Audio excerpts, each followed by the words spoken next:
What's going on, everybody? What's up, peoples? Welcome to episode 92 of the F and Marks podcast. Got a lot of shit rolling this week.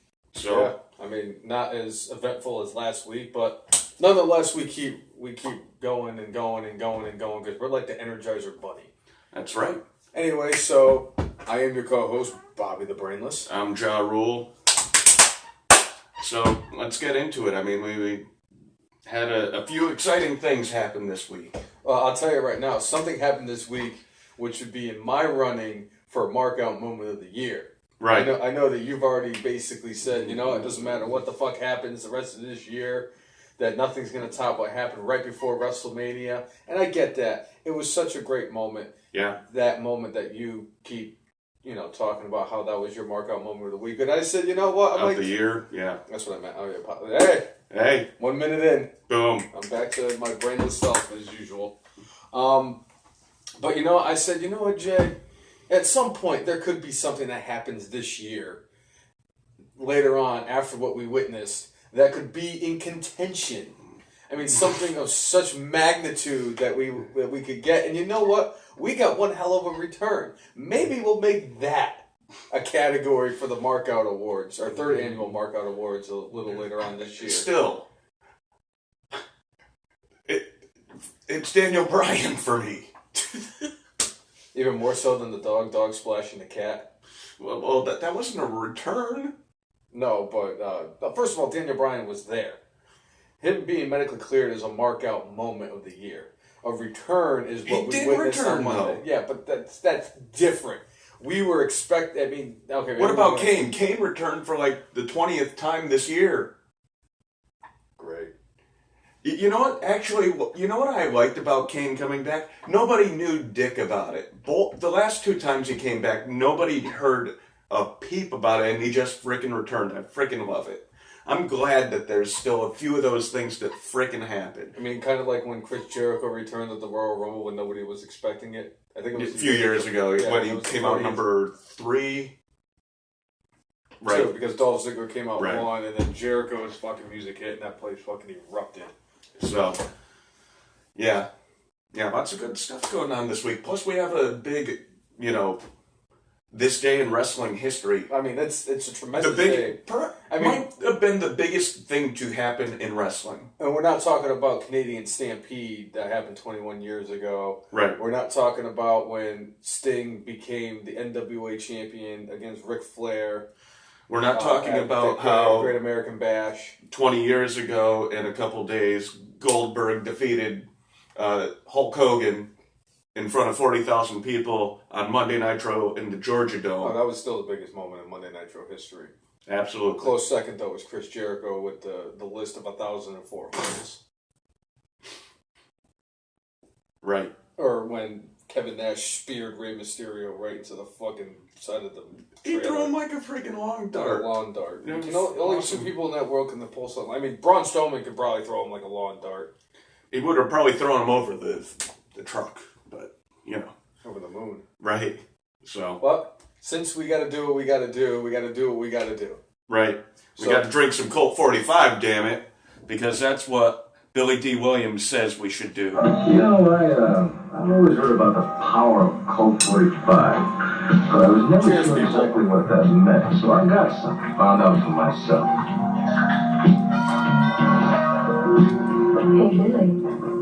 It's always so refreshing.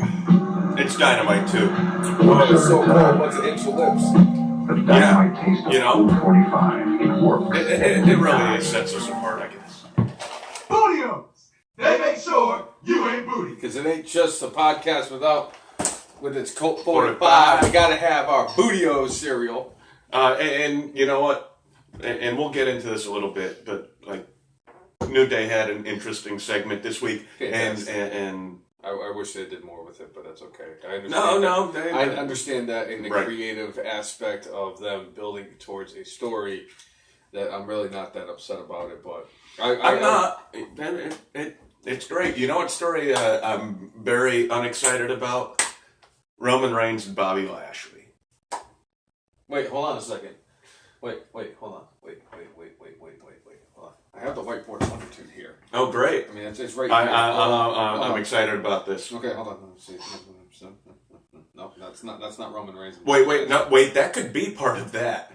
That definitely could be part of the good, the bad, and the brainless.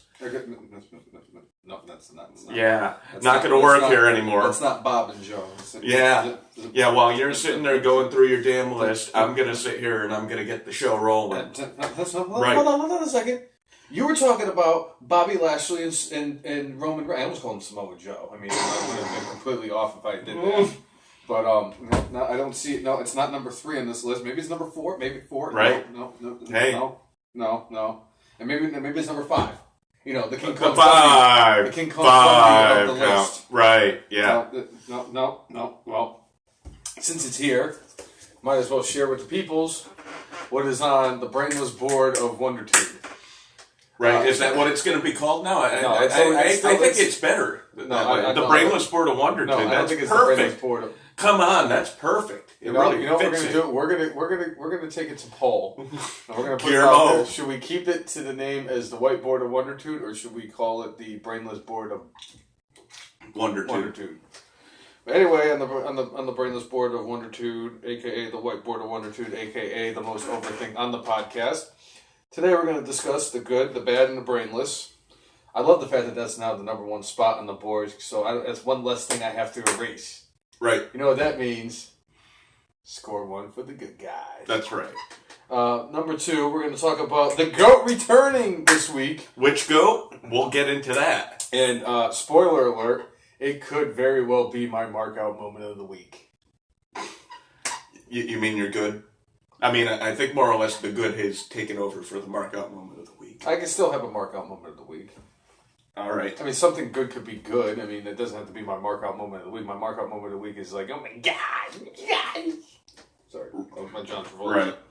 Right. Number 3, we're going to talk about, has Rey Mysterio re-signed with the WWE? I really wanted to talk about that because that's been kind of been talked about for the last few days. There's been a lot of rumors going around and some different wrestling outlets that have been Hints and talking allegations, innuendos, all that sort of stuff. Why you got to use the big words, huh?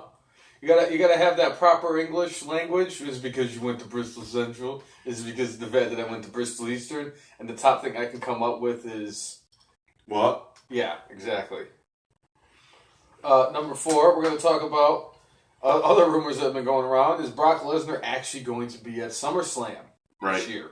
Because there were some reports out there that Brock Lesnar was not going to be at SummerSlam. There's been some reports that Brock Lesnar is going to be at SummerSlam. There's some reports he's going to be at UFC. There's some reports he's going to be at All In. He could be in New Japan. He could be fighting somebody on the moon. Frankly, what I'm thinking is that he is the champion of the universe, and I'm going to go into my ideas with that. I think I know where you're going, okay. but I'll let you do and that. lastly, on the whiteboard of Wondertude, it's very often. I'll be all right. Today marks the 22-year anniversary of one of the greatest moments in professional wrestling history. True. It's not very often that we have a moment of this magnitude that we get to discuss on the podcast because it actually happens on the anniversary of when it happens. And on Rusev Day, ironically. Rusev Day. You know, I mean, there's quite a few things about professional wrestling, few moments that actually happened that I really, that I just are that magnitude. The Owen Hart Blue Blazer type of thing happening, Hogan slamming the Giant, the night D-Generation X invaded the Scope in Norfolk, Virginia. Monday Nitro. Yeah. And most importantly, the night James Ellsworth got Gronk spiked into the ring by Braun Strowman. And one of my favorite moments of all time, if we ever get the anniversary, it's going to have to be a few years down the road, but the anniversary of when Brock Lesnar got into the ring and told Hulk Hogan that party was over, Grandpa. Right. But none of those, no disrespect, Owen, but none of those moments are even in the stratosphere of this moment that is... No, it caused a cataclysmic shift in professional wrestling history. I mean, it was the moment that a lot of people were hoping for and a lot of people were not expecting. And you know what? Fuck it. Let's get right into it. All right. I'm okay. If that's okay with you, unless Let's there's do something it. else, unless you wanted to really talk about Bobby Lashley and Roman Reigns. Well, I'm going to get into the piss poor build up for Extreme Rules after. That's fine. So let's talk about it. So today, which happens to be July 7th of 2018, so rewind it back 22 years to July 7th of 1996. Bash at the beach, baby. Bash at the beach. What we saw was... the build-up to that was we had one of Scott the best- Hall and Kevin Nash. One of the best build-ups, just Yeah. in general, of professional wrestling. And Right. that's what we can, that's one thing I'm going to bring up about this. But basically, Scott Hall and Kevin Nash invaded WCW, and they talked about having a third guy. And they had the 6-man tag match, and the third guy didn't show up. And it was the outsiders, Scott Hall and Kevin Nash, with their third guy, going up against a team of Lex Luger, Sting, and Macho Man Randy Savage. Yep. A lot of people were speculating who that third member was going to be. There was talks that even Sting was going to be the third member of that group. Nobody knew who that third member of the group was going to be. And throughout the match, Sting and Lex Luger were taken out. Lex Luger, I think, got hurt, and I think Sting did as well. And then everybody thought that... And it was basically a 2-on-1 handicap match between the outsiders, Hall and Nash, and Randy Savage. Out comes the Immortal One, the Hulkamaniac himself, the GOAT of all goats, who goats better than goats ever goated in the history of goats. And to set that up a little bit, Hogan, who had been a good guy basically for, at that point, a decade and a half, and like The face of professional literally wrestling. just like, I think there were a couple times that they hinted at him becoming, a bad guy, but he didn't. They never pulled the trigger with it. And with Hogan there, like, he started getting booed. It was like at the end of his WWF run initially, like where he started getting booed because people were getting tired of the shtick. Stale. And even in WCW, like initially things were great, but then it got stale and people started booing him. And Hogan was very hesitant about turning, but then finally Kevin Sullivan decided... Kevin Sullivan was the one that actually, talked Hogan into doing it, because Hogan was like, I don't think I should, blah, blah, blah. And there was actually speculation that it was going to be Sting that was going to end up being the third man. And Hulk Hogan went to Eric Bischoff and said, nope, I'm going to be your guy. So Hogan starts walking towards the ring. He's still in the red and gold. And, you're like, oh no, Hogan's coming to save the day. Oh, wait. We have a nerd alert. Nerd! Flat, Indiana. What's up, Flat, Indiana? How you doing, man? I definitely wanted to touch base on this, because when you think about, like, nerds, when you think about, like, greatest moments in professional wrestling history, I always think of, there's two moments that really do stick out for me in regards to Flat, Indiana. We're actually talking about how 22 years ago today was the night that wrestling will never be the same. The NWO officially became a thing. It was the first time they actually said New World Order. Yeah. And, yeah. Well, let's see, how old was I? Makes me feel old. Makes me feel old, too. I was fucking 13. God damn. I was older. Yeah, we'll just go with that. You're older than 13. Nothing wrong with that. Mm-hmm. But for me, the two moments in professional wrestling, and I'm gonna take being a smart and all that shit out of the equation, or not even a smart ass. The two biggest moments are the same man is in both of them. Number one was Hogan slamming the Giant at WrestleMania 3. I will continue to talk about that moment in regards to how it meant, what it meant to WWF and WrestleMania altogether. And Hogan slamming the Giant was just that big of a moment because it was something that had never been seen, and it was the unstoppable force versus the immovable object. And then the second moment was this. And the thing about this moment that always sticks out for me is not the Hulk Hogan heel promo that he cut at the end of that, which was tremendous. But the thing about it is that Hogan came out to the ring, like you said, he looked like he was going to come and make the save for Macho Man Randy Savage. And instead, what he did was he dropped the leg drop on Randy Savage. And everybody was like, what the fuck? Well, the thing was, the crowd was kind of like... Yeah. So Hogan, I think, could hear that the crowd was like... What's going on? So he decided to drop a second leg so people knew once the second leg dropped, like, oh! Holy shit. Oh! What? Yeah. And then all of a sudden they win the match and then the ring is littered. Literally littered. I seem to remember, like, Mean Gene Okerlund getting hit a couple times, like, in the face. Poor Mean Gene. Yeah. You know, people, you know, when people get associated, you know, John Sterling and Susan Waldman, Troy Aikman and Joe Buck, Jerry Lawler and JR. Good old JR and Hulk Hogan and Mean Gene Okerlund. They're like lamb and tuna fish. Sure. That was when you were supposed to go lamb. Never mind. I'm gonna stop. That moment, I was so pissed. And this is how it's going to show with the age difference. I was pissed because I grew up a Hulkamaniac. I took my vitamins and said my prayers. I talked about the 24-inch pythons. What you going to do, brother? Everybody was brother. I was so mad when Hulk Hogan turned. I didn't even get Bash at the Beach. I watched Nitro the next night, and I had to watch it there because everybody at school was talking about Hulk Hogan turning on Randy Savage and the turning on WCW and join the NWO. I mean, that's all we talked. I couldn't even wait to get home and watch Nitro. One more for the good guys. And for me, I hated Hulk Hogan for that. It pissed me off and it upset me that I hated Hulk Hogan. My first ever hero that I ever had. It upset me that I turned on Hogan. Just like he turned on me. Right. But now that I've gotten older and I've become a much bigger wrestling fan, and I appreciate what that moment meant.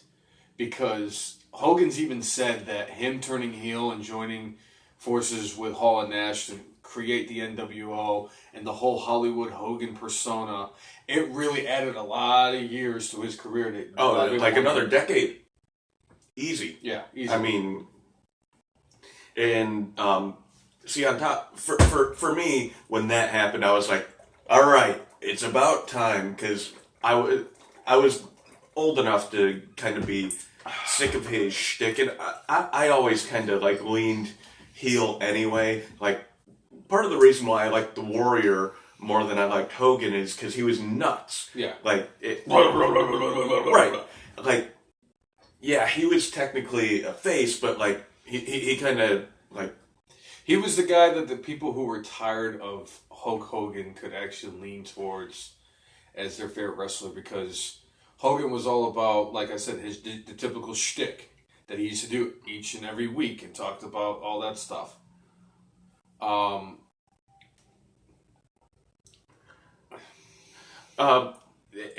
The thing about that moment, it wasn't goosebumps. It was more of the shock and awe of it. It was just like, it came out of kind of nowhere, because Hogan was the good guy. And he had been off TV for a little bit. And I don't remember if it was an injury or if he was shooting Thunder at Paradise. But either way, he had been off TV for a little bit, but hey, Hulk Hogan's coming to make the save. And the thing with that, the shift that it caused was, it was right around then when WCW started kicking WWF's ass in the ratings. And they kicked their ass for almost 2 years. And that's what caused WWF to change what they were doing. Mm-hmm. It caused DX. It caused Stone Cold Steve Austin. It caused The Rock. What? It caused all of that stuff to happen. It caused WWF to start doing Raw live because they kept on, like, WCW would give away what would happen on Raw. But there were so many things like that happened, but because WCW started winning, it forced WWF to do things differently. Yep. And unfortunately, NWO, which was great for probably like 2 or 3 years, also kind of inevitably caused the doom of WCW because of stupid contracts that they signed with the NWO guys. Yep. And when they went to do like live shows, you know who wasn't there? The NWO guys. They would have like Juventud Guerrero versus Psychosis. Well, in the main event, they would have NWO guys, but it would be like Bagwell, and it would be like Virgil, or Vincent. No, I'm sorry, Vincent. Oh, and I'm the brainless one. He was Virgil too. I know he was Virgil. Everybody knows him as Virgil. But Flat Indiana did ask a very interesting question. If there was a moment during the PG era that would be in comparison to that. To be fair, there's technically Andre and Hogan was PG. I was actually thinking more of the lines of when Seth Rollins turned on the Shield. Yeah, that would be that would be the closest thing to Hogan doing what he did. But you can't. It would be like if it's not on the same level. It would be like if John Cena finally went heel.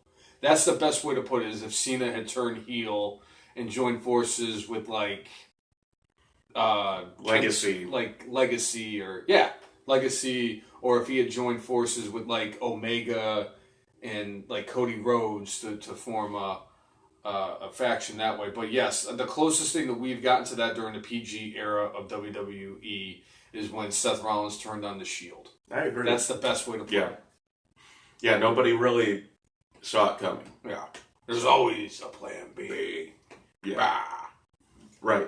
Or Daniel Bryan joining the Wyatt family. That only... I know, but had that for a few weeks. If it had like a long-standing storyline to it, yes. Right. But I was trying to think about it, and the way that my brain works sometimes is I was trying to rattle the thing around there a little bit to see what I could come up with. And I was like, is it Daniel Bryan? I'm like, no.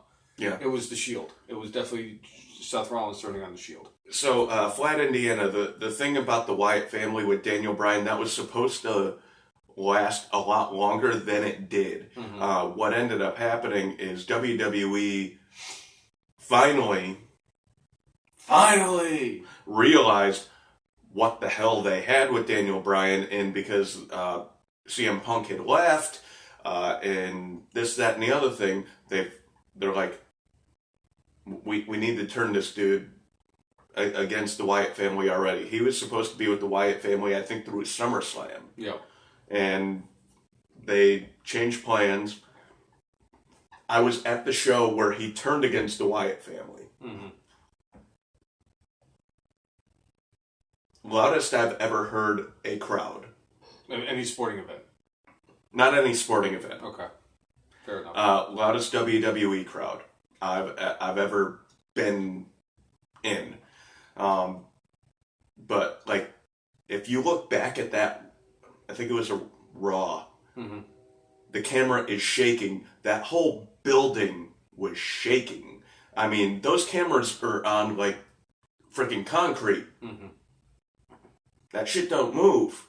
The whole building was shaking.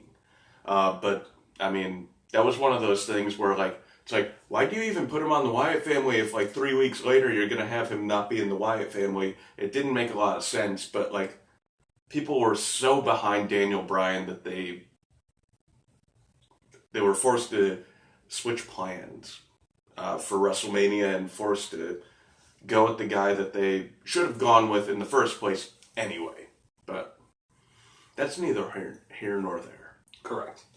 And just think what that Hulk Hogan heel turn meant to professional wrestling.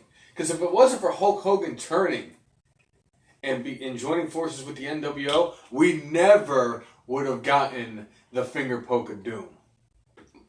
Well, and we also would not have gotten one of the best WrestleMania moments ever, which was The Rock and Hulk Hogan in Toronto. At WrestleMania 18.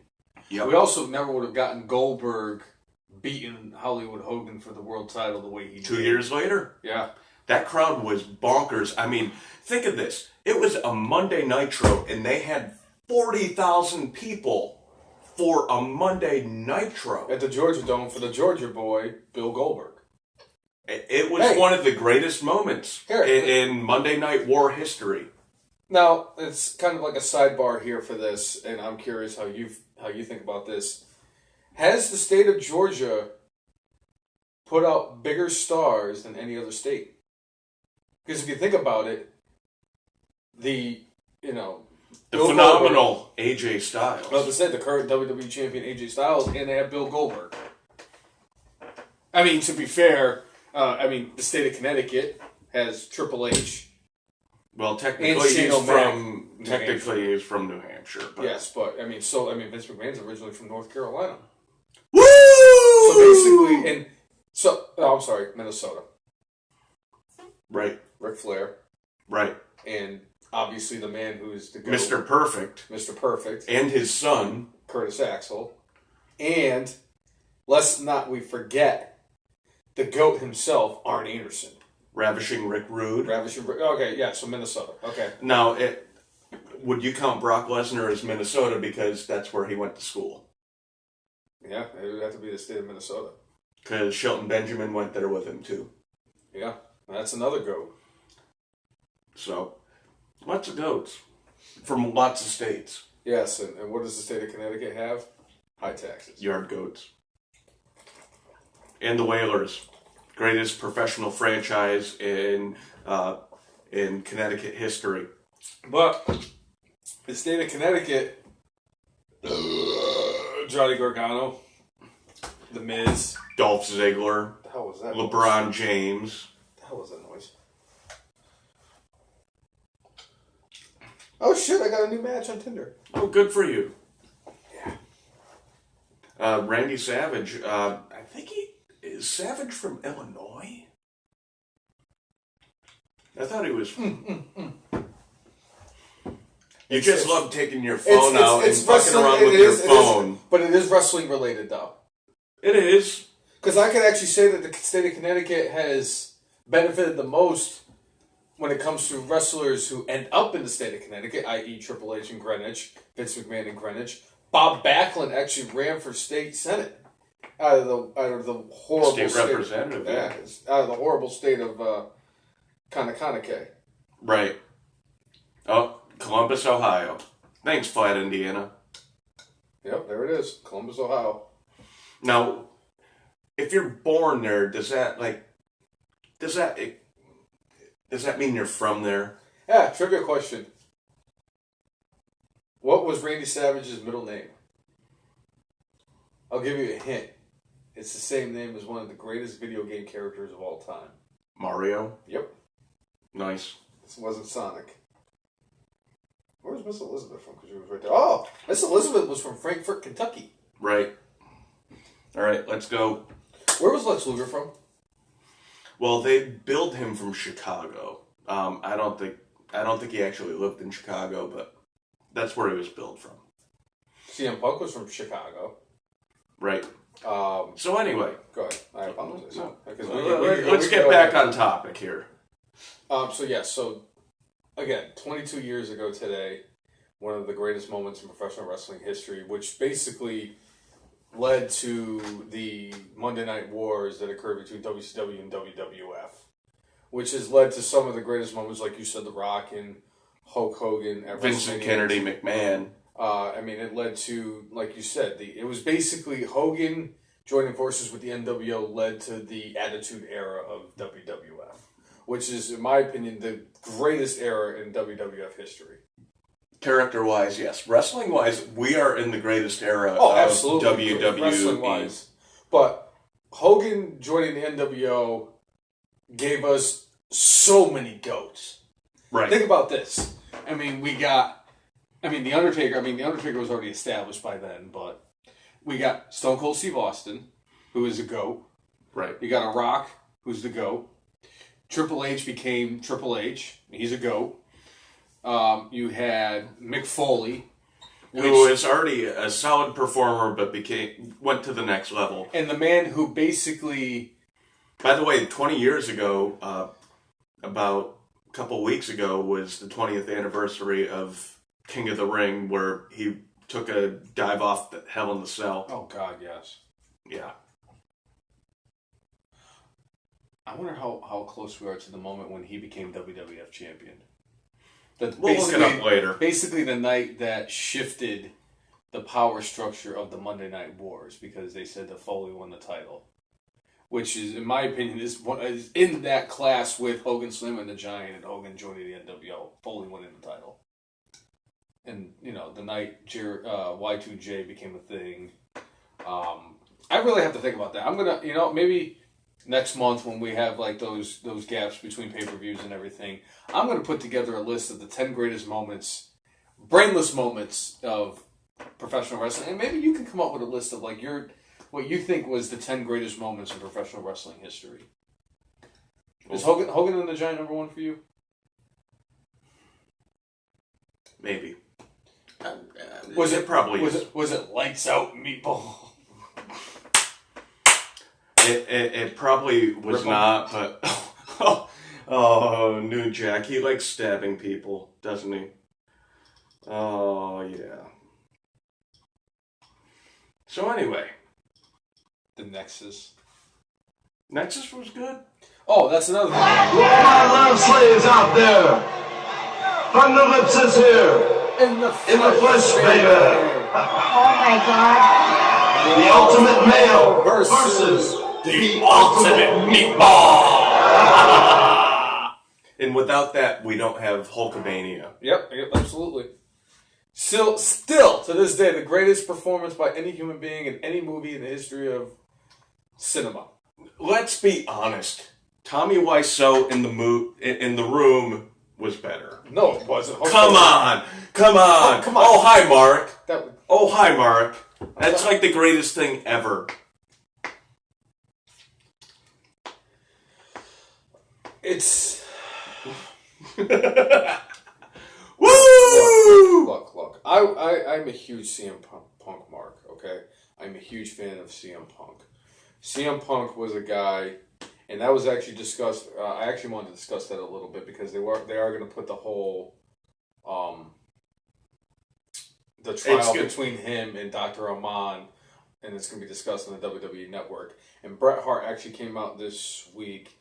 Yeah. And praised CM Punk for what he did. Kind of saying he was standing up for the boys and took a bullet, for them.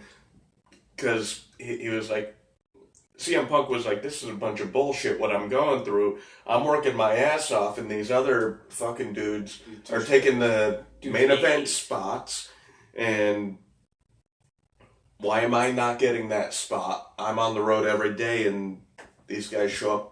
Batista and The Rock and Goldberg and guys who really don't deserve it. And Lesnar But the thing is, like, I understand the argument. It's like, do you want box office? You get box office with those bigger names. And unfortunately, it's not like the Attitude Era where you put the two top wrestlers in the ring together. You put a top wrestler against a guy who is an attraction. And that's how they build it now. And it sucks. I disagree, though. I don't think it's about selling tickets because it's WrestleMania. You're still going to sell out at WrestleMania, whether it's Batista and Randy Orton or if it's fucking CM Punk and Chris Jericho. I think that CM Punk did get a Raw end of the deal. I still think it's bullshit he didn't show up and do his job. But that's where you and I differentiate. I still think it's bullshit that people give people a hard time because they just walk out of a job and it's like, see you later, go fuck yourself. Because it's not like a job gives you a 2-week notice. Hey, we're going to fire you, so you got 2 weeks to find another job. If you don't have do a contract. You signed the contract, and you abide by the contract. As personally, as my character, as a human being, I fulfill my 2-week notice. Is what I'm saying. Right, and I'm saying that I do that, and I expect that from other people. Punk walking out. Punk has done a lot of things to me. Like, yeah, it's great that he stood up for himself. This, that, and the other thing, but. To me, he's kind of a piece of shit human being who, like, more or less, like, abandoned all his friends because they work for WWE. Oh, yeah. I mean, what a fucking asshole. Like, yeah, that part bothers me a lot. It really does. The fact that he walked out on his job, a contracted job, like, what WWE did after and, like, giving him his termination papers on his wedding day. That was fucked up. That's way fucked up. Back. You knew that they knew that he was getting married that day. That was fucked up beyond belief. Yeah. But like basically, I think that all parties involved with the whole CM Punk WWE thing have handled it so poorly that's the best way I could say is that they just handled it poorly. I did appreciate though that like not super long after that, they did have that Stone Cold podcast on the WWE Network, and like I appreciated the fact that like Stone Cold was not afraid to ask Vince McMahon, like, what about CM Punk? And Vince was as forthright as he could be about it, but like again, like I will say I agree with you. Both sides have handled it so poorly. So poorly, where you're like, I fucking hate you, and I fucking hate you. And I know we ranted about this a couple of weeks ago. I don't think I'm ever going to watch another WWE Hall of Fame ceremony. Yeah, you're right. I'm just not. So the shit that happened with Vader pissed me off so much that I'm like, all right, I'll watch the programming, but like Hall of Fame, fuck that. Okay. And I'm done with that. So basically, what you're saying to me is this: when we're at WrestleMania in April of 2019, we're not going to the Hall of Fame ceremony. You could go to it. I don't know if I want to. You could go to it if you want. I'm not going to it. I'm not going to it. Just because I know they're going to put Vader in that year, and it's going to be bullshit that they put him in. I'm not going. Letting him have an opportunity to give his speech is going to bother me. The only way they could get the brainless one to show up for the Hall of Fame ceremony next year when we're there is they would have to put somebody in really. I mean, like, or Alexa Bliss would have to put a Snickers bar up her butt. Oh yeah, Alexa. Well, you're telling me if Asuka went up to you and said, "Hey, if you show up for the Hall of Fame ceremony, I'll get naked right in front of you," you wouldn't do it? I wouldn't do it. No, I'm like that fired up about it. And you know me, I'm pretty even keel, but like I'm so fucking pissed off that they didn't put Vader in. You understand that I love it when you get fired up because I'm always the one that gets fired up and starts fucking throwing my hat and falling out of my fucking chair. And Tommy Dreamer does deserve to be in the Hall of Fame. I mean, I don't think Dreamer ever reached Vader level. No. But hopefully he does get in too. I mean, he's done a lot of great things. They would have to put a name of the magnitude of Bruno Sammartino for me to go to the Hall of Fame ceremony next year. I'm not going ever. In fact, here, I'll tell you exactly what it would take. Because they are going to be at MetLife Stadium in East Rutherford, New Jersey. Oh, I know who it is. I know who it is. The only way that they can make up for... The raper! Right? So not a raper. If Lawrence Taylor is the celebrity inductee into the Hall of Fame next year, you could bet your fucking ass I will be not only there, I'm going to be fucking... You're going to get his autograph. You're going to go to Access. No, fuck the fact that I'm definitely going to Access regardless. I told you I'm going to Access. You know No, you're going to spend like $300 to I paid $3,000 to meet Lawrence Taylor. Are you fucking kidding me? He's the greatest fucking football player to ever play, in my opinion. Wait. Wait. You've told me on a few occasions that Jerry Rice is the greatest player to ever play. My heart says that it's Lawrence Taylor. My head, which is what really matters the most, Jerry Rice is the greatest football player of all time. Second greatest football player of all time is Lawrence fucking Taylor. And I've seen both of them play football games live. And hell, I've seen Lawrence Taylor main event and win at WrestleMania. In your house. Yes. But that would be the only way that I would go to the Hall of Fame ceremony next year. But I already know that next year they're going to probably put in somebody retarded like the Snooki. And you're laughing, but you know it's fucking true. They might. It's going to be fucking something retarded like that. It's going to be the Snooki. Snooki, mush, mush, mush.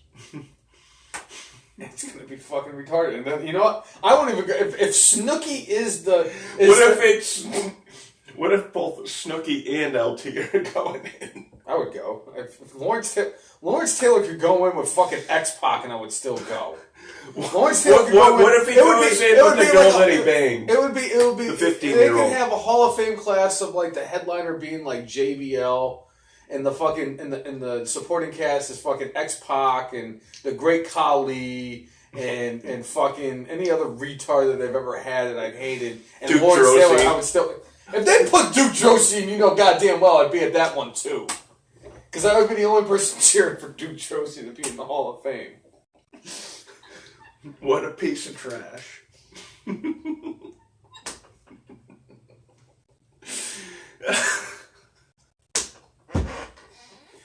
Fuck you. Anyway, wow, that's it. That's it. You know what? I'm done. I'm done with this one. I'm done with this because I don't want to talk about the Hall of Fame. And we're going to talk about pettiness. I mean, seriously, we're going to talk about pettiness because I'm going to tell you right now. You know how many times... Are you going to talk about Tom Petty? You're just on fire tonight, aren't you? Holy shit. Look at you. You're fucking going on and on. The fucking... Nothing's pettier than Tom Petty. The fucking... Who was a piece of garbage more than Duke Josie? You're going to talk about how Doink was such a clown? Hey, you know who was a clown this week? Jeff Hardy, according to Shinsuke Nakamura.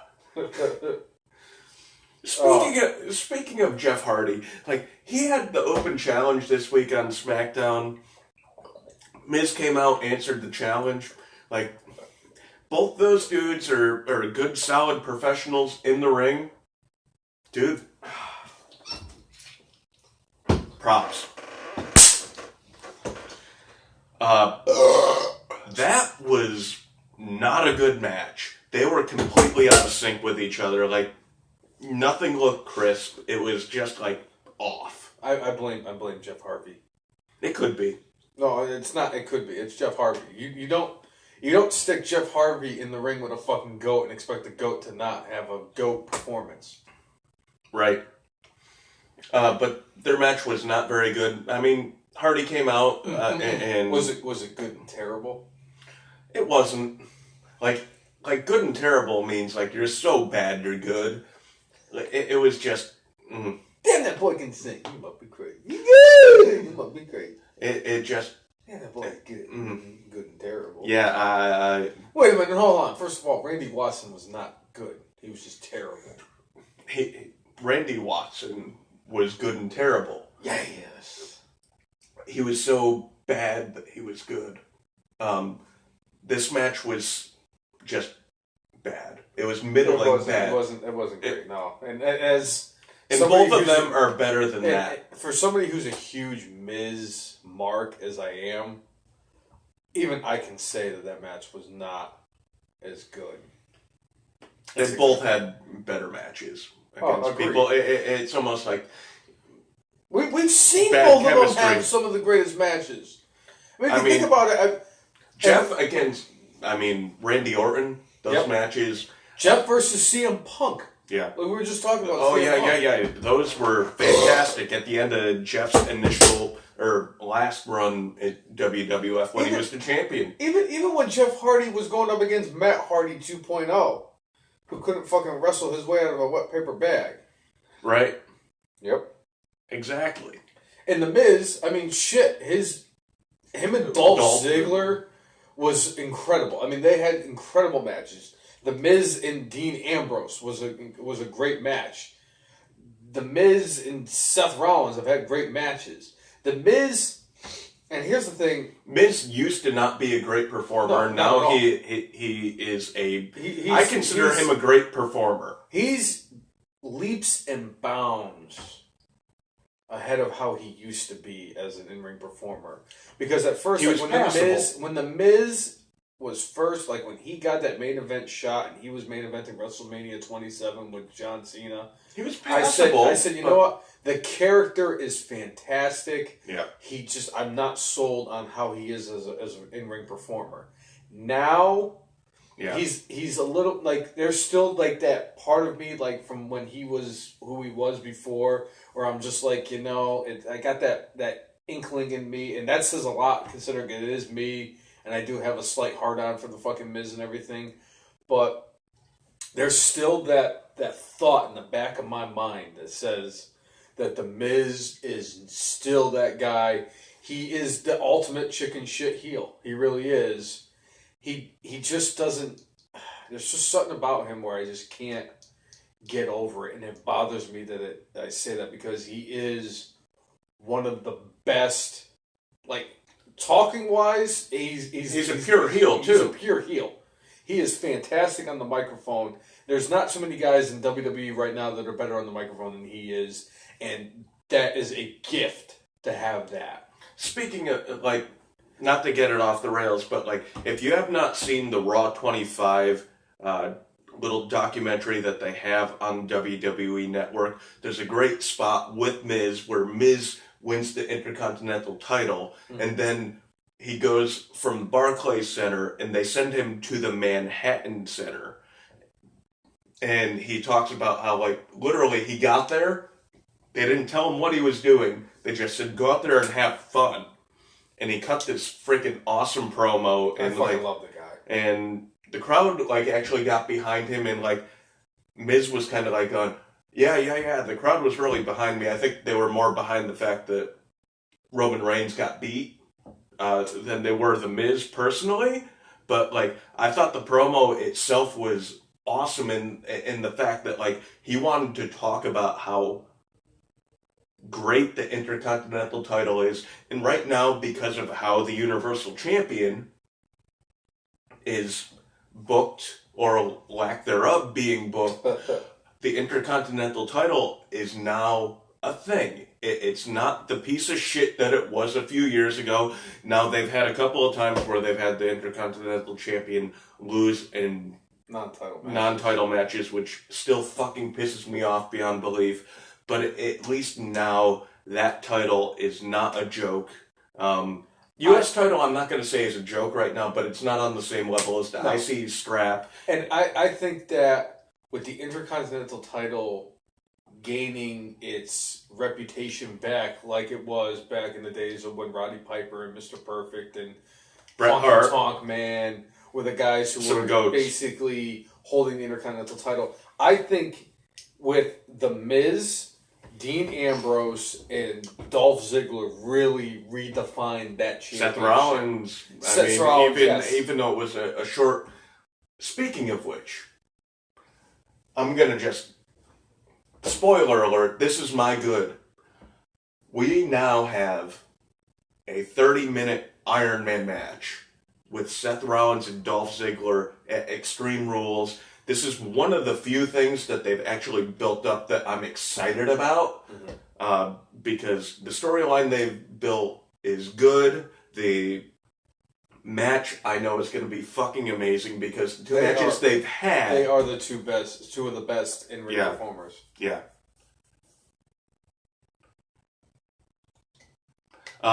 You know what, Flat Indiana? It's kind of both. Yeah, it's a combination of both. You cut good promos...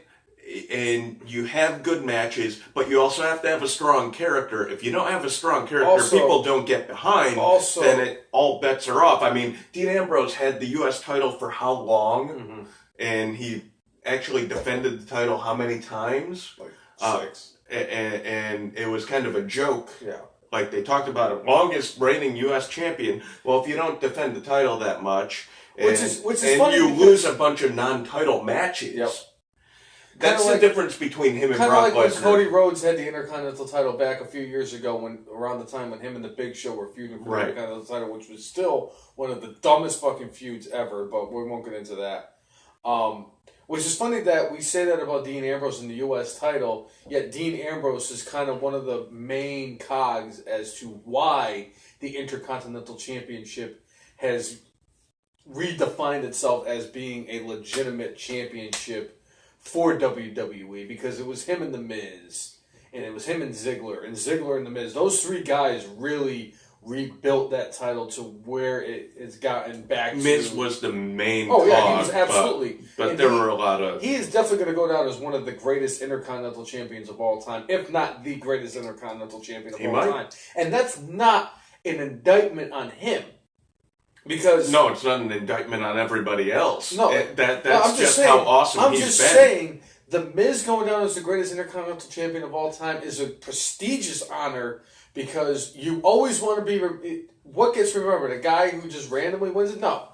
What gets remembered is the first and the greatest for everything. And as much as...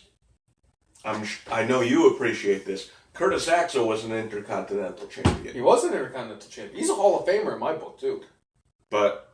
Because if you think about this, because Curtis Axel is a former Intercontinental Champion. He's a former Tag Team Champion. And most importantly, and I cannot stress this enough, he still has the longest run in any Royal Rumble in history. Right. Absolutely. Absolutely. I wish Tommy was here. I wish Tommy was here right now. Yes. But it's just funny how time has changed and when people start to build themselves up. Because if you think about it, my favorite championship in all WWE is the Intercontinental title. And I remember being a kid, 7, 8 years old, saying I wanted to be WWE champion. That was my goal. That was my dream. I always wanted to be WWE champion. But if they came up to me and asked me to have one moment, you can do one thing in the history of WWE, what would it be? I would want to be Intercontinental champion. You wouldn't want to take an avalanche in the corner and get pinned? Oh, that's besides the point there, Cousin Jay, but still. I would want to be Intercontinental champion, even if I was Intercontinental champion for one day. Because that would be the title I would want to own for the rest of my life, is the Intercontinental Championship.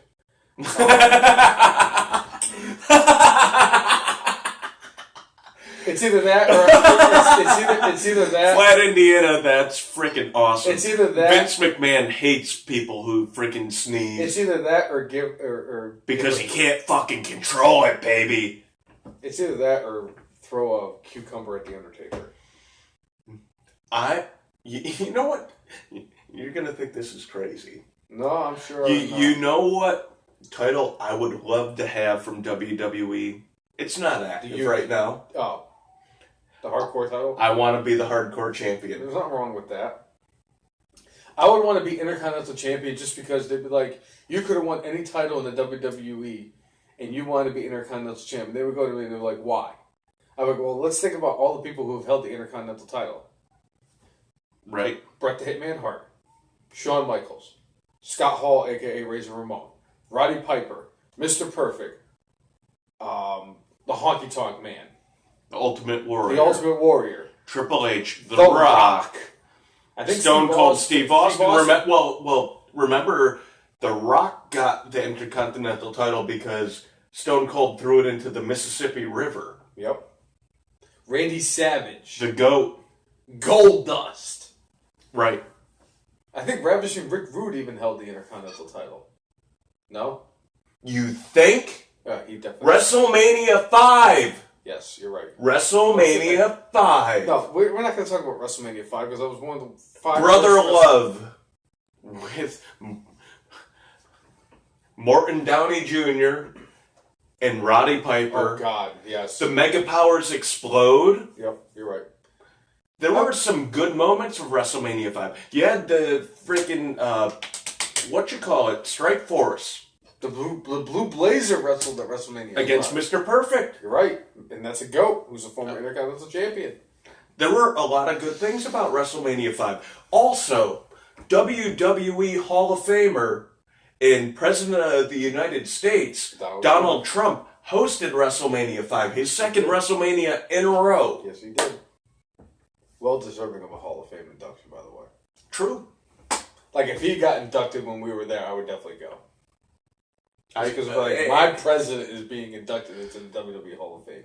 If he wasn't inducted yet and he was getting inducted next year, guess what? I still wouldn't go. Yes, you would. No, I'm fucking pissed off. I'm fucking pissed off. Vader should have been in. Hey.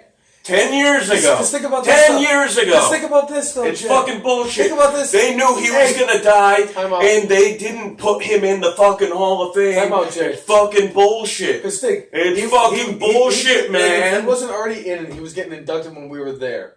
Because think about this. We could go there, and we could do a meet and greet with Donald Trump. And you and I can get our pictures taken with Donald Trump. And we know what we could do? We could send it to Dan Malloy.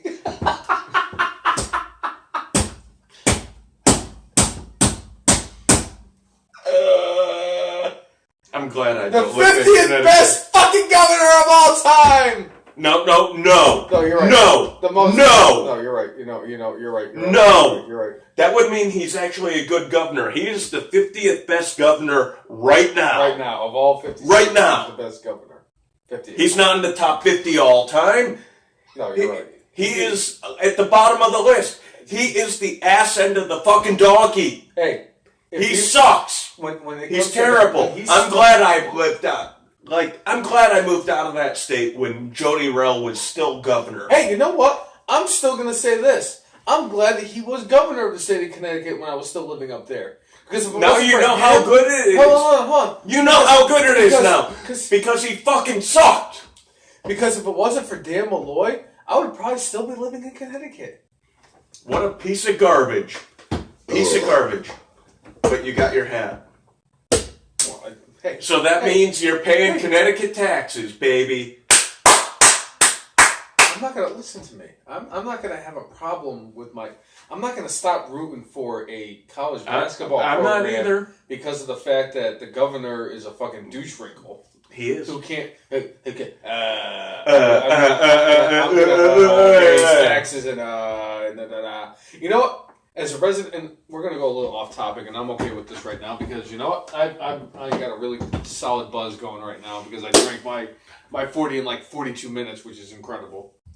The pounding that you did on the last bit, yeah, very impressive. In fact, you beat me. In fact, good. I'm happy. I'm just going to let you know in about 5 or 10 minutes, I'm going to get up. I'm going to urinate. I'm going to urinate, and I'm going to grab 2 more beers. What? One for you and one for me. What? But I am not going to stop affiliating myself with the state of Connecticut because obviously my friends and family live all up there. But my favorite college basketball program is also UConn, and they are a four-time. The men's program. The women's program is like a 30 times. It's like a stratosphere of magnitudes and everything, but. As a resident of the state of Connecticut, you never wanted a natural disaster to occur, anything like that, where your governor would have to deliver a rambling 50-minute press conference because he's retarded. He makes Eli Manning look like a member of Mensa. We're gonna have to shut down the.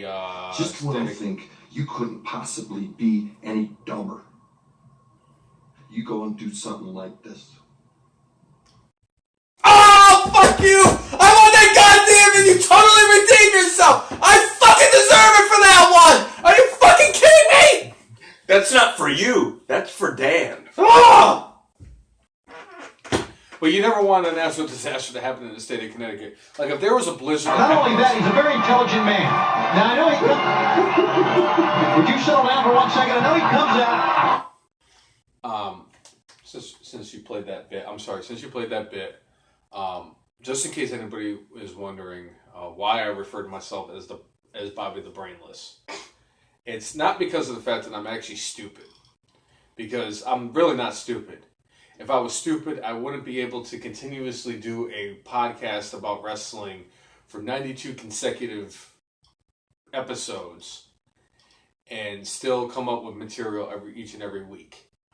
I am really not a dumb person at all. Oh, here we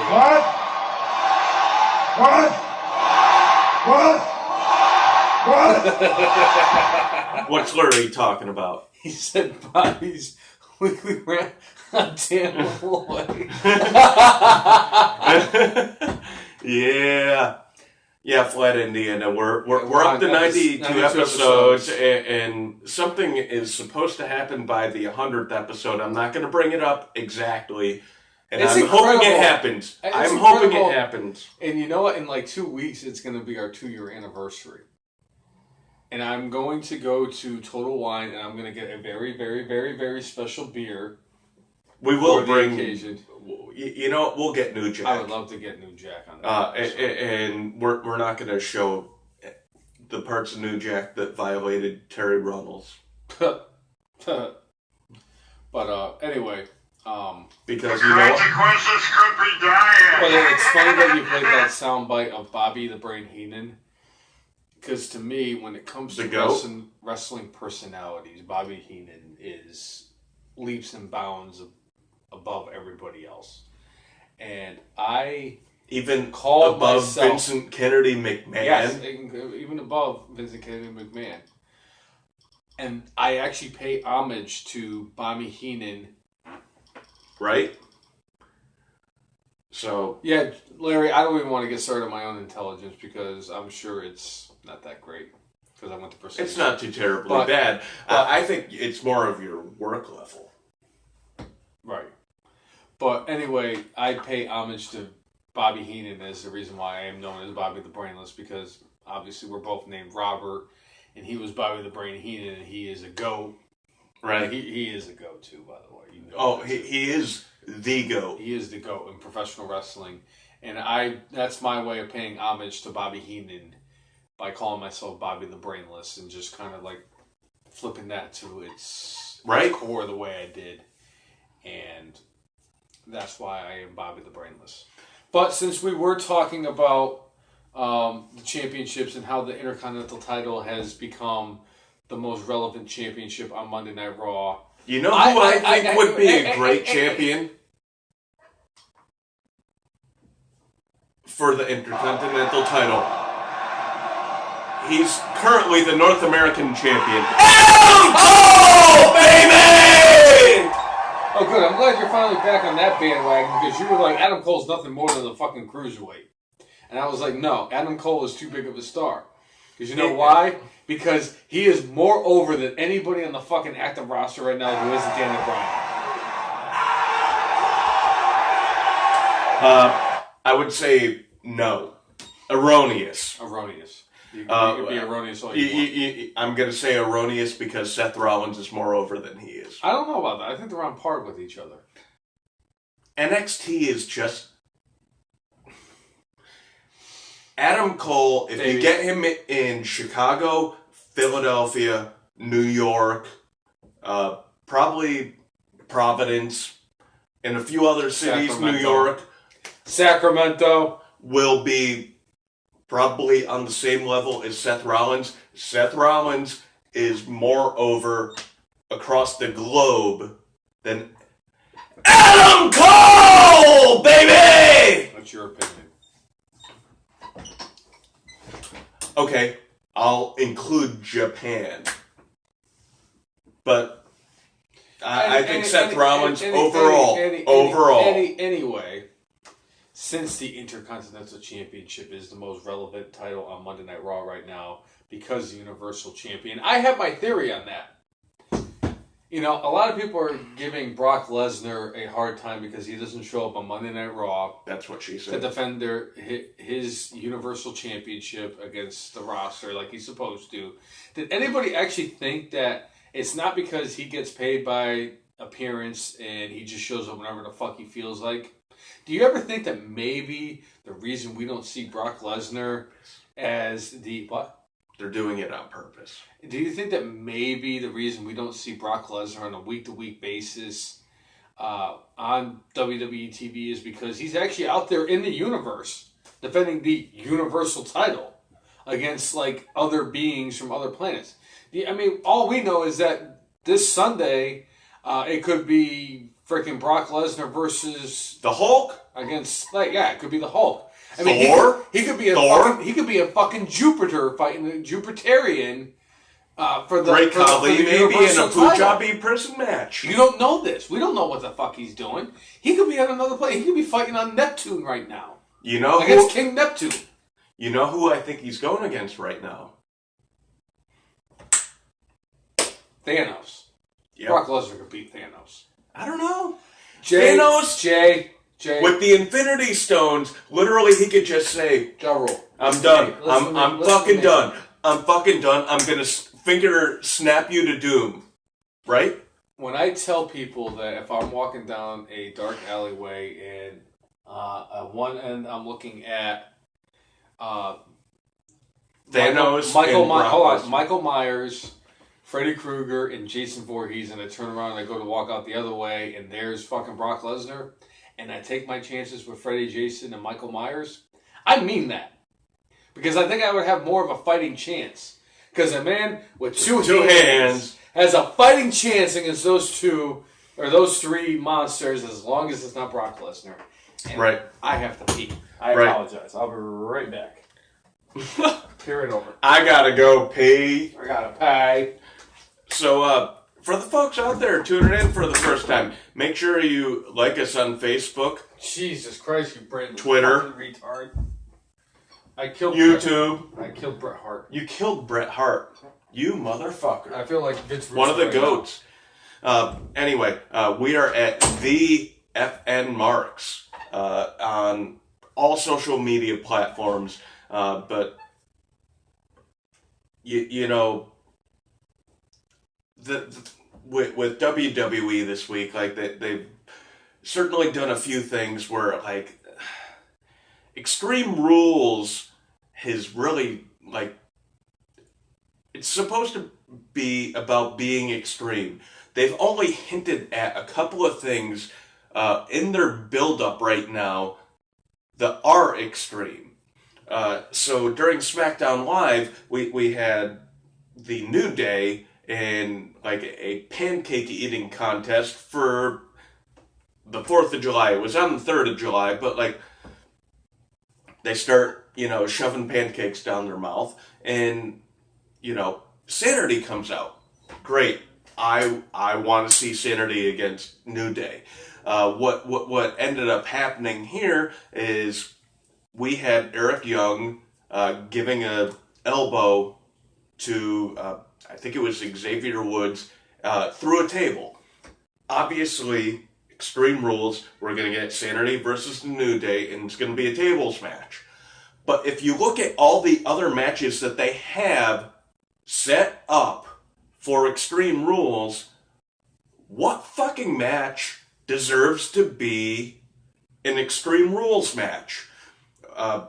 Do they have a cage match? Do they have anything else where you're like, oh yeah, I want to see that? No submission match, nothing along those lines. And they haven't really set up anything. I mean, maybe they could do that with Rusev and AJ Styles where it's either like a I Quit or a submission match, but like Extreme Rules match. Tell me one of these feuds out there where you're like actually fucking excited to see them beat the fuck out of each other and have it be an Extreme Rules match.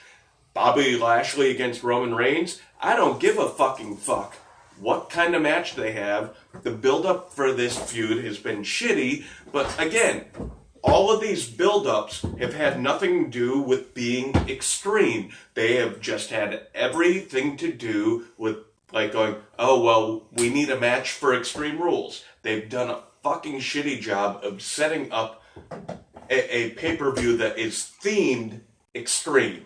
And it just has not been extreme.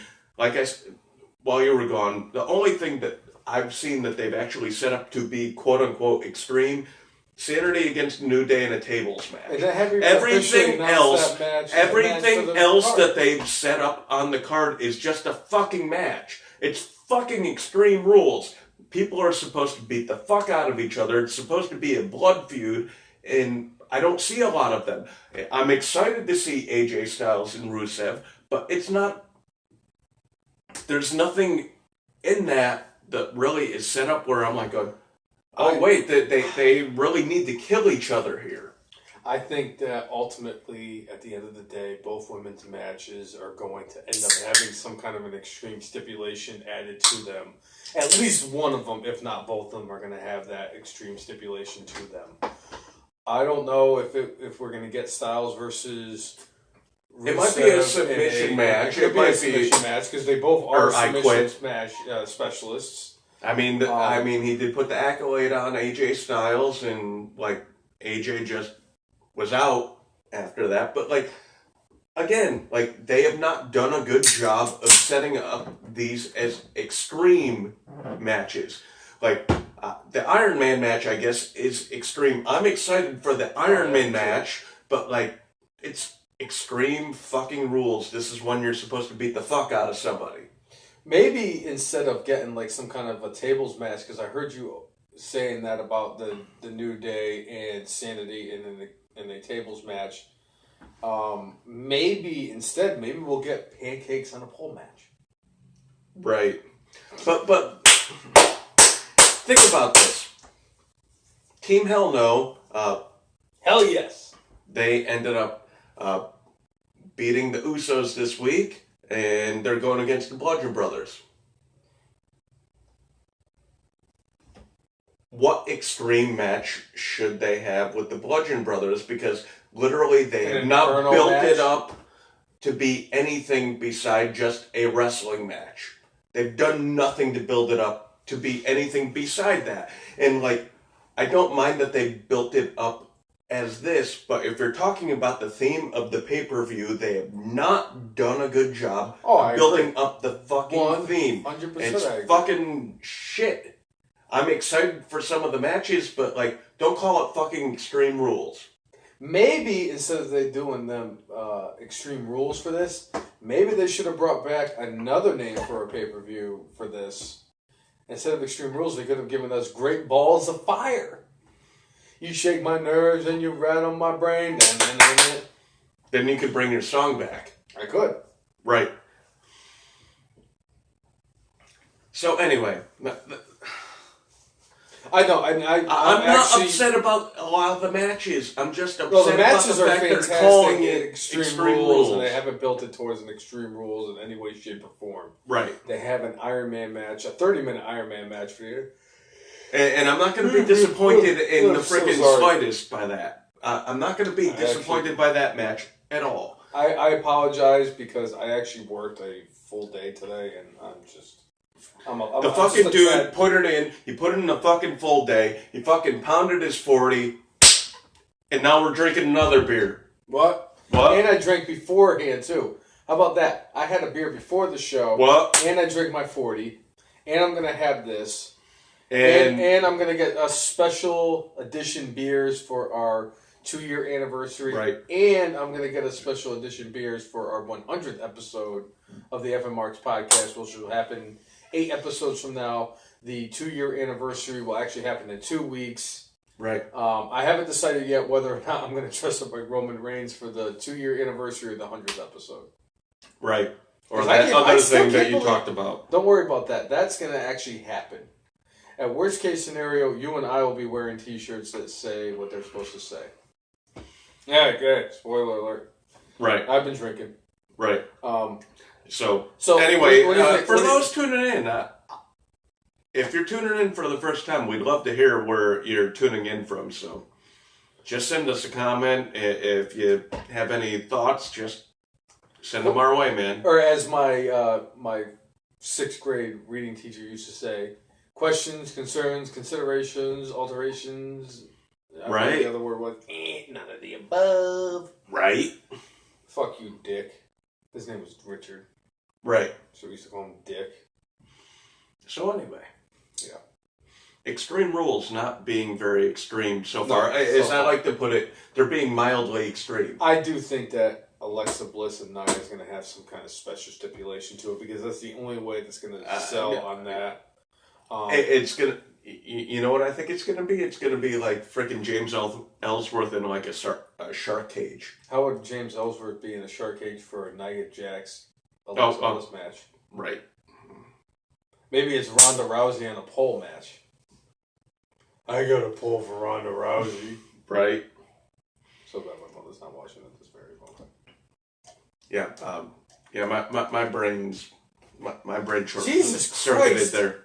Yeah. We're an hour and 15 in and we only talked about one thing on the whiteboard of Wondertude. This is fucking great. Yeah, seriously, we've only... But, I mean, no, we talked about two things. We talked that. Yeah. We talked 4 and 5. Brock Lesnar will be at SummerSlam this year. I think ultimately what it's going to lead to is he's going to end up fighting the winner of the Bobby Lashley, Roman Reigns bullshit. And maybe we get the monster among men to cash in. I would love that. I hope Brock... I've never wanted anybody to win the title more than I want Braun Strowman to win it right now. Because of the fact that he deserves it. He's worked his ass off. He's worked his ass off. He has been the most impressive person over the last 2 years, getting much better in the ring. In fact, at the same time, him and Nia Jax basically did their own things in the singles division. Braun Strowman's been a hell of a lot more impressive than Nia Jax. Hell, I could take a shit right now and be more impressive in the ring than Nia Jax. You know, Flat Indiana, I don't think Braun needed the briefcase. I think they just wanted to show how dominant he was. That's the only thing I think with him. I don't think they're... Personally, I don't think they're overrating him. Some of the stuff is silly that they have him doing. Like, the Nicholas stuff, was unnecessary. So I would have preferred if they would have had Lashley or Lars Sullivan. Somebody like that be his partner. I would have liked to have been Lars Sullivan just because of the fact that if they had lost, Lars Sullivan would have tried to beat up Braun Strowman, and Braun Strowman just would have looked at him like, I fucking will kill you, motherfucker. I've shit bigger than you. Speaking of which, because I know you probably touched base on the fact that Sanity interrupted the New Day in their all-you-can-eat pancake, or their pancake eating I did contest. talk about that, and that was like the one thing that they've actually Could you imagine if it was like the New Day versus Heavy Machinery and Cassius Ohno in an all-you-can-eat pancake contest? That could have been something. And who would have won? Hey, who would have won? Obviously, Heavy Machinery and Cassius Ohno would have won. Hands down. Cassius Ohno would beat anybody. Cassius Ohno would have eaten 137 hot dogs on Wednesday. He would have beaten Joey Chestnut. He would have killed Joey Chestnut. He would have eaten all those hot dogs and then Joey Chestnut. Because Cassius Ohno, that fat piece of shit. Speaking of Heavy Machinery, they have a decent little rivalry going with, what are they called now? TM61, I think it's the M, it's with the M. The, whatever. Brainless One's on it. I'm sorry. The Brainless One's on it. So anyway, TM61 ended up beating up, who's Otis Dosovich's partner? Tucker Knight. Tucker Knight. They beat him up. The Mighty. So the Mighty ended up beating up Tucker Knight. They ended up having a match later on against... Otis, the GOAT, Otis Dosovich. I fucking love He is Otis. my favorite performer right now, as much as I love Adam Cole, baby, right now. He's Dolph second. Ziggler. He's second in NXT for me. I fucking love Otis Dosovich. He is the hot fucking human meatball. He is the ultimate meatball. That guy. He is the ultimate meatball. Love that guy. And I fucking love that dude. Heavy Machinery is definitely my favorite tag team down there. And wait. They're ahead of the Street Profits and the Undisputed Era. But he's second. And Mustache Mountain. Otis Dosovich is second for me in all NXT stars, right behind Ricochet. And I'm going to say the same thing about Ricochet when he makes it to the main roster, because everybody knows I have a huge, giant man crush on fucking Ricochet. So you're saying you like him more than... Yeah, I do. I do. Adam I love Otis Dosovich because he's. I'm glad you've come around to my side on the GOAT. Otis Dosovich is fantastic. He is. He really is. They are my favorite tag team down there. They've been my favorite tag team down there for a while. Well, you I know I said the Street Street Profits, guy. but you know what? They're fucking... The fact that those guys have a very special place in the Brainless One's heart because of the fact that when it comes to social media, certain wrestlers have a hard time dealing with certain things that you and I tweet about them. The fact that I found out recently that Jerry the King Lawler, for some fucking reason, blocked the Brainless One. After you called him a GOAT? After I called him the GOAT of Kings. And now he's right behind the fucking Dairy Queen. That's going to be... The Undertaker's going to be in Madison Square Garden for a show. And there's also talk that The Undertaker could actually perform at SummerSlam. They say that it's more likely the Undertaker will be at SummerSlam than John Cena. Spoiler alert, I just want you to know. They also said that it's more likely that the Brainless One could be at SummerSlam than The Undertaker. Right. I wouldn't mind going to SummerSlam at the Barclays Center. I might be able to pull that off and actually go. I'm not sure about me. I could probably pull it off, but I don't want to.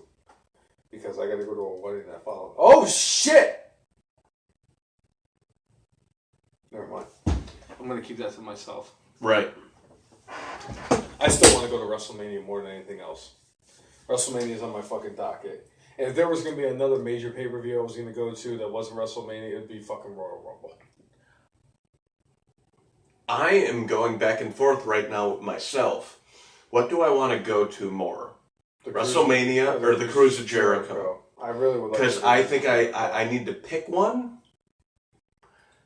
WrestleMania is going to happen every year. The Cruise of Jericho, I don't think it is. You don't know that, though. I don't, but... I want to do... I'm sorry. As somebody who has actually witnessed a WrestleMania, and the WrestleMania that I witnessed I'm not very proud of, in your house. I would rather do WrestleMania this year than the Cruise of Jericho. And it's not an indictment. Again, think about it. WrestleMania is going to continue and continue and continue. The Cruise of Jericho may not. I also get seasick. So? I know. Have you ever been on an actual large cruise ship? No, I can't fucking afford that shit. It's not that expensive. I have to save up for either the Cruise of Jericho or I have to save up for fucking WrestleMania. I agree, Flat Indiana. I agree the Cruise of Jericho will have better talents. Oh, It will not have the pageantry of WrestleMania. Unfortunately for me, I fucking love cruises. with the fact that I've been at my job as long as I have, and I'm probably going to end up being there a little bit longer, I'm going to have enough time to actually be able to go to WrestleMania. The fact that I have a couple of weddings over the next few months, and I have to go home to Connecticut for one of them, so I can get my picture taken with Dan Malloy at fucking J. Timothy's. No. Summer Slam Heatwave Tour. Interesting. We're actually going to be at one of those shows next month. Right. Somebody else. At the Scope, baby. Somebody else wanted to go to that show, but she made it perfectly clear to me that she did. Whatever.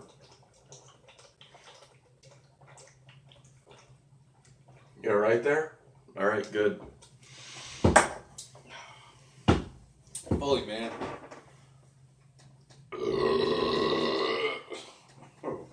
Right. I might need more beer. Right.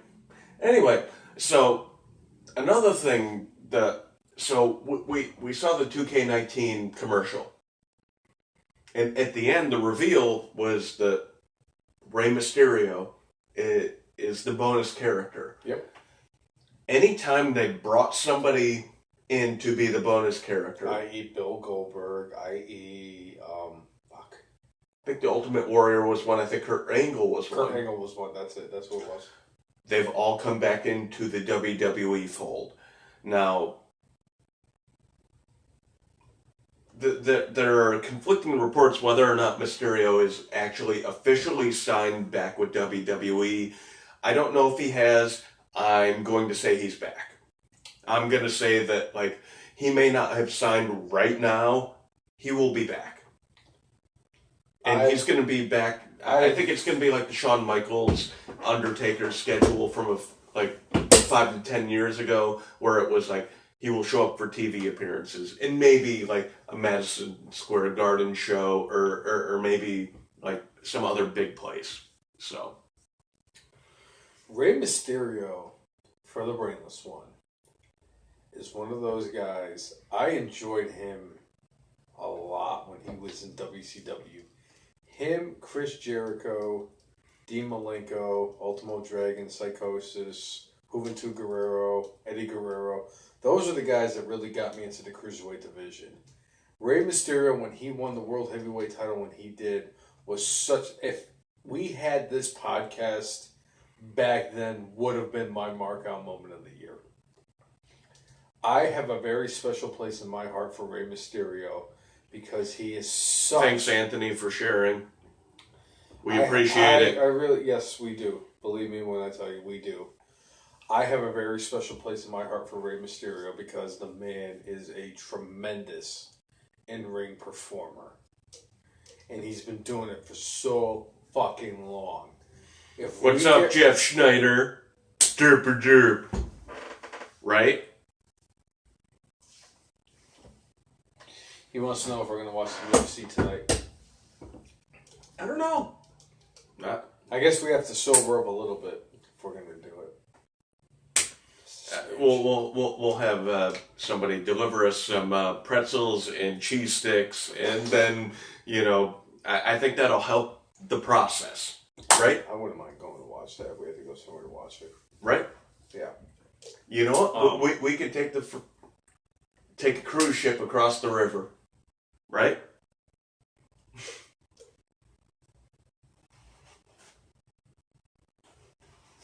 Boom. I'm looking for. I would love to see.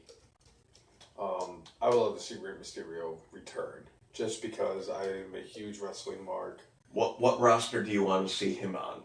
205. I think it would be great if he did a 205 live thing and like elevated it. Personally, I mean, that would be something he would want to have to want to do, because overall he's too big of a star. Yeah. To be left on the sidelines, but I think SmackDown would be a better place for him. Agreed. Raw is the land of the Giants. Leave the Giants over there. I also find it interesting he did sign it. If what the rumors are saying are actually true, he signed a 2-year contract, and because SmackDown is Rey Mysterio's actual show, the show that he's known for. The fact that they're actually moving to Fox in 2019 when he's still going to be under contract by then, I can still see him. Jeff said he's going to pick us up at the cruise ship spot if we need to. Anyway. I'm in. I'll go. Wherever he wants to go, I'll go. Right. Whether he wants to go to the Red Dog Saloon or fucking Buffalo Wild Wings, I'll go. Right. But him being signed for that long, with them, moving over to Fox, I think he is that type of a name that would actually help bring in the audience, because he is the face of SmackDown. Because it's either him or Edge or The Undertaker that really come to mind when it comes to SmackDown. B-dubs. All right. When we finish up, we'll text you when we're done, Jeff. Yeah. I think that's a smart move, and I agree. I think Woken will retain against the B team. They've done everything they could to kind of build up the B team. I hope to be a threat. Hope to God that the 2 tag teams that are champions are still champions by Survivor Series.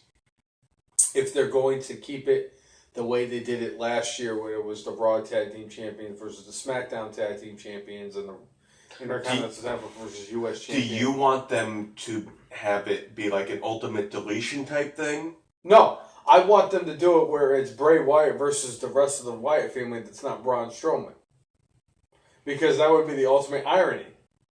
It would be Harper or Owen, who were part of the original Wyatt family, and Heart and soul of the roster of each show. I'm going with Seth Rollins right now on Monday Night Raw. I agree. SmackDown, I'm going with The Miz. AJ Styles. Yeah, I can see that, but I'm still going with The Miz. Rollins and I'm going with Adam Cole, baby. And I'm going with Pete Dunne. Because that's an official thing now. NXT UK. What did Jeff Schneider say? Derber derb.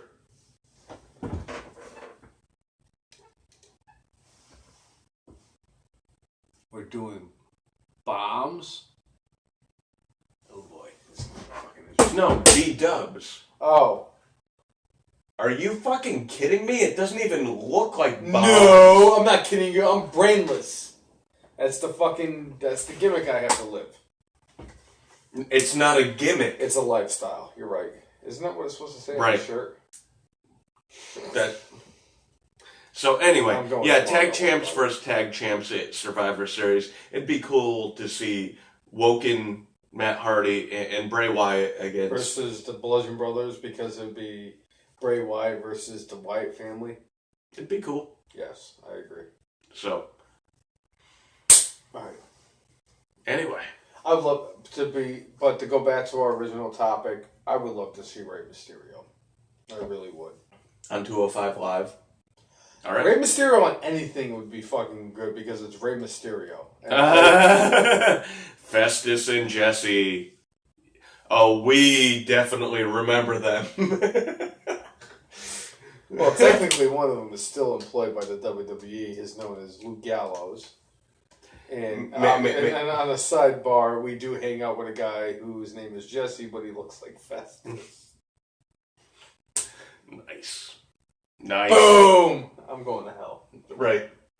So, you know what? Working our way up the list, the GOAT on Monday Night Raw returned. There was a lot It was one of those things. There was a lot of speculation with this whole Bayley and Sasha Banks storyline that they're kind of building towards, that there was... Festus was a brainless character until the bell rang. Yeah. Yeah, and Rich Swann did actually make his debut with TNA this week. It actually looked pretty impressive, too. Right. You mean Money Bird? That was one of my favorite fake tweets ever. Because it really would have been the most TNA thing ever. They could have done, yes, absolutely. Yeah, the GOAT returns. So they've been doing this whole thing with Sasha and Bayley, and I feel like they've been kind of dragging out this dead... We talked about it last week. It was overcooked. Overcooked. Should have been fucking WrestleMania. And obviously they were more concerned about doing this first ever women's... I mean, they only had 25 hours for WrestleMania this year. I can't wait, because they're actually talking about WrestleMania 35 being the longest WrestleMania of all time, and we're going to be there for that. And I really hope we get some retarded match like Duke Droese versus the fucking Repo Man. Right. The Bird and the Certified Fire G. Woo! I was hoping, I really was, for an entire week I was hoping with this whole thing with Bayley and Sasha and they were going to end up going to therapy, that we were going to get the return. Of the GOAT. And of the GOAT. Now, granted, it could have been my mark-out moment of the week if we actually did that, but since we've done the whole the good, the bad, and the brainless, that I'm no longer going to do a mark-out moment of the week, even though we are marks and not good, bad, and brainless. Well, technically I am brainless. No. Right. But I will say this. It was a tremendous thing to see him return. And I will Dr. Shelby. I will Dr. Shelby, baby. I will put it in as a nominee, not guaranteed to win, but it is going to be nominated for Mark-Out Moment of the Year and our new category when we do our show in December for Return of the Year. Dr. Shelby did return to Monday Night Raw. I marked out. After like 5 years. Did I not mark out? You did. You know what? The thing with Dr. Shelby, like, I loved when randomly JBL would bring up Dr. Shelby and he's like, hey, he's a fucking quack like Dr. Shelby. Thanks for tuning in, Flat Indian. Always a pleasure, man. Until next time. Nerds! Yeah. Thanks, Festus. Right? Exactly. But the fact that they brought back Dr. Shelby, like, they have now trademarked Dr. Shelby as a thing, which means, guess what? More Dr. Shelby! I love it. It's going to be glorious. It's going to be glorious. If Kurt Angle gets ousted as general manager of Monday Night Raw, maybe Dr. Shelby becomes the new general manager of Monday Night Raw. I would say that that's a stretch, but I enjoy that you're going there. You're going there. Have we not seen crazier shit happen? We have. Okay, that's all I got to say. Boom. As wrestling fans, we've seen crazier shit happen. So, dude, I'm psyched that Dr. Shelby came back. It's like one of those things that it's so ridiculous that it's entertaining, a.k.a. good and terrible. Good and terrible. Dr. Shelby is exactly that, good and terrible. It's not a bad idea that they would use something like this to introduce a women's tag team title division. I still think that they need either more women or they need to put all the women on one roster to make it like something where you're like going, well, there's only two teams. Who's going to win the title? Unless you make that the inter-promotional title where either the Raw or the SmackDown Women's Tag Team Champions could be from either show. You can't just have like a Raw Women's Tag Team Championship and a SmackDown Women's Tag Team Championship because you don't have the women. And then it's just defended on either the pay-per-views. Yes, I agree. All right. So, I'm looking forward to seeing what will happen going forward with Dr. Shelby.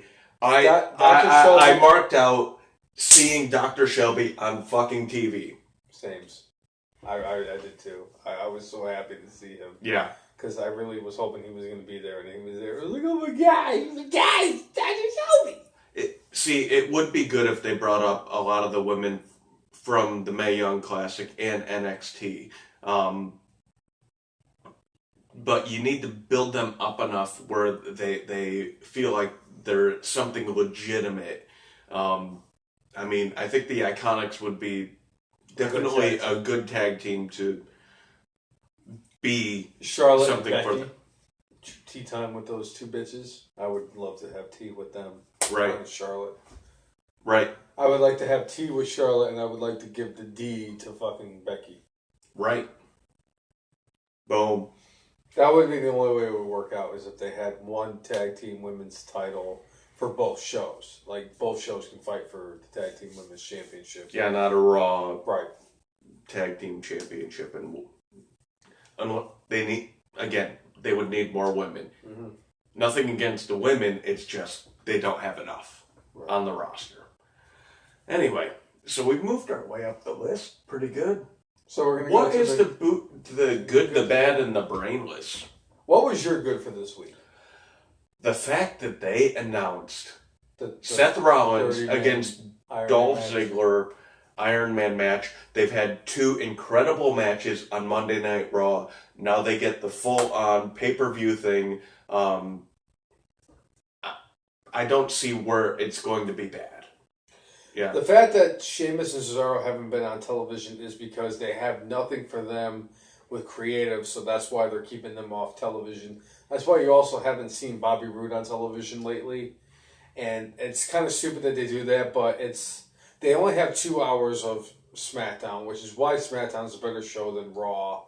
I mean, they could oversaturate it with fucking matches, and they could put, like, the bar versus, like, the club, and it's like, all right, we could build something towards that, but what are you really going to build towards? Because right now you're really building towards Team Hell No going up against the Bludgeon Brothers. You kind of added the Usos. That would be a great match. Cesaro and AJ. I'd come for that. Cesaro, they've definitely missed the mark a few times with him as a singles performer. But he has definitely benefited towards the future of Sheamus because of the fact that he has the spinal stenosis. So him being in the tag team with the Bar really has extended his career a little bit longer. I still would love to see Sheamus win the Intercontinental title just once. So this is my honorable mention for the good. So this week we had freaking Mustache Mountain, where freaking Tyler Bate, not only did he do an airplane spin, he also did the giant swing at the same time. Fucking amazing. And not quite to the level of Dolph and Seth, but like, when I saw that, I was like, dude. For the record, I know that I could have put number 2 here as part of my number 1 as the good. Tyler Bate, especially for his age, is just he's fantastic. Off the fucking charts. Yeah. I know that you were kind of expecting that my number 2 was going to be part of my beginning part of number 1. And as much as I was as happy as I was to see Dr. Shelby return to the WWE, that's not my good. You know who deserves my good this week? It's not Adam Cole either. No? No. Okay. Corey Graves. The GOAT.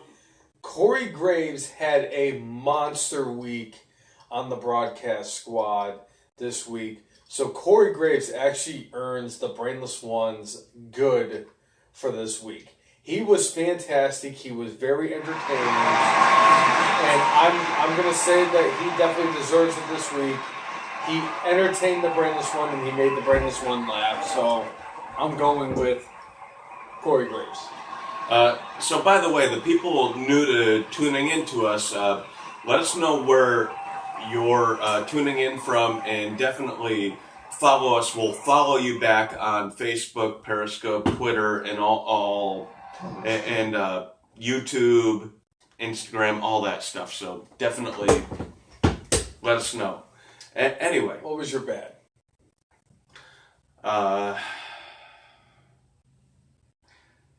Mostly Monday Night Raw. Mostly. I don't know. I mean, the fucking 3 hours. Do you know how much I wish Fox had gotten Monday Night Raw and turned it into 2 hours? The best part is about that whole situation is that Fox was like, no, we want SmackDown. We don't like the way you guys are booking Monday Night Raw. That's what makes me fucking love Fox even more than I already did. And Fox is my favorite network on television. Right. After Comedy Central. Right. What about you? What's your bad? What's your bad? This whole build-up for Brock Lesnar... I'm sorry. Bobby Lashley and Roman Reigns. That's my bad. Because I've never been less invested in a match in a long time than I am about Roman Reigns and Bob. Right. Joe and Bob. I'm just not. It would be interesting to see Braun Strowman go to Brock Lesnar's home in Saskatchewan. I agree. If he just brings a in. referee and beats the shit out of him, that would be the fucking greatest thing ever. Right. So? My brainless is Bob against Samoan and Joe. Everything about this damn feud, just like... the only thing I find at least mildly interesting is the fact that Roman Reigns calls him Bob. Bob, yeah. Like, I'm mildly entertained by that. Honestly, I think they're going to put on a match where I'm at least kind of entertained because I think it's going to be physical, and that's kind of the style I prefer. I want to see people where it looks like they're legitimately beating the fuck out of each other. Mm-hmm. And I think these two guys are going to bring it out of each other. Lashley, I mean, has never been the greatest on the mic. But again, he is an absolutely physical freak, gifted athlete that they could do something with. Right now, they're kind of, I think, mismanaging him, and he could be more than he is. And I still want to see him and Lesnar in a ring against each other because I want to see them. Agreed. I would love. I want to see them. I want to see them beat the shit out of each other because. Yeah, it's professional wrestling, but they're going to stiff the fuck out of each other because both of them are legitimate tough guys. I mean, Brock Lesnar was the UFC heavyweight champion. Bobby Lashley is 16-2 in MMA. Yeah, it was mostly Bellator, but 16-2, that means you're legitimately you won 16 matches against dudes. I mean, that's better than Batista, who beat that fucking plumber in Providence. But Lashley is a legit badass. Brock Lesnar's a legit badass. I'd love to see the two of them in the ring together. I want to see Lashley win this match. I want to see him against Brock at SummerSlam, not against fucking Roman Reigns. We've seen that a fucking enough. Story should be over. Yep. That's why it's my bad. You know what Bobby's brainless for this week is? WWE officiating. I just hate the fact that they do this shit where you have guys going to if wrestlers come out of the ring and they fall out of the ring, and then the referee decides that after 3.5 minutes he's going to start counting to the 10 count. Yeah. We had James Ellsworth go up against Asuka. They both ended up outside of the ring, and the referee started counting really fast, mind you, to a 10 count. And that really fucking bothered me. Because you have fucking matches where the guys fucking beat the shit out of each other. It's like, oh my god, you got the fans. This is awesome. This is awesome. And then they're the referee, after 3.5 minutes, is I'm going to start 1, Mike Chioda, the GOAT. But it seemed like as soon as James Ellsworth and Asuka got out of the ring, he started counting really fast. 7, 8, 9. It's just the whole thing with how Brock Lesnar hasn't defended the title since the Greatest Royal Rumble of all time, which was in April, and now we're in July, and he hasn't defended the title. Yet you took the championship off of Naomi because of the fact that she was hurt and she wasn't guaranteed to wrestle at WrestleMania. And then she came out and wrestled at WrestleMania and won the title back. That's where is my brainless. Is you're gonna do this fucking stupid shit where it's you're going to invoke the rules of the fucking 30-day rule unless it's Brock Lesnar. Right. You have two guys beating the shit out of each other. It's we're going to wait 12.5 years before we start counting to the 10. But yet, we have Asuka versus James Ellsworth. It's kind of like watching a Major League Baseball game where you have a different home plate umpire and each one of them has a different strike zone than the other ones do. And that's how I looked at this. And it really bothers me that that's how WWE treats it. You should be the same set of rules, whether it's fucking Seth Rollins versus Dean Ambrose for the world title. Hillary Clinton or Donald Trump. Yeah, exactly. It should be the same set of rules for everybody. I'm sorry. And that really fucking bothers me. I know that your whole thing about the championship losing in a non-title match is your biggest fucking pet peeve. I fucking This hate is my fucking biggest pet peeve at the end of the day. This is what fucking pisses me off. Where the referees take fucking 6.5 fucking decades to start counting to the fucking 10 count for fucking one match, and as soon as Ellsworth and fucking Asuka fall in the ring, they're already at the 5 count. They're still in the ring and they're getting counted. You know what I mean? And that's what really grinds my gears and what really puts me in this fucking predicament. Right. So, did we talk about the 22-year anniversary of the NWO being greatest born? Heel turn of all time? Yeah. Did we talk about Brock Lesnar at SummerSlam? Yeah. Did we talk about Rey Mysterio possibly re-signing with WWE? Yeah. Mid reports. Yeah. Did we talk about the return of the GOAT, Dr. Shelby? We did. Did we do our good, the bad, the brainless? We did. Did we touch base on Extreme Rules? We did, and the shitty build-up, and we talked about Adam Cole, baby! That was actually my next question. Did we discuss what we needed to discuss? Yes. I feel like we're missing something, though. What do you think we're missing? Did we discuss the World Cup? No, we didn't discuss the World Cup because we're a wrestling podcast. But what we haven't brought up yet is on July 7th of 2018, an astonishing 1,259 days, Curtis Axel is still alive in the 2015 Royal Rumble. I wish Tommy was here for this moment. You and I both. Congratulations, Curtis Axel. So, you get a tag team title shot, baby. Extreme non-Extreme Rules match.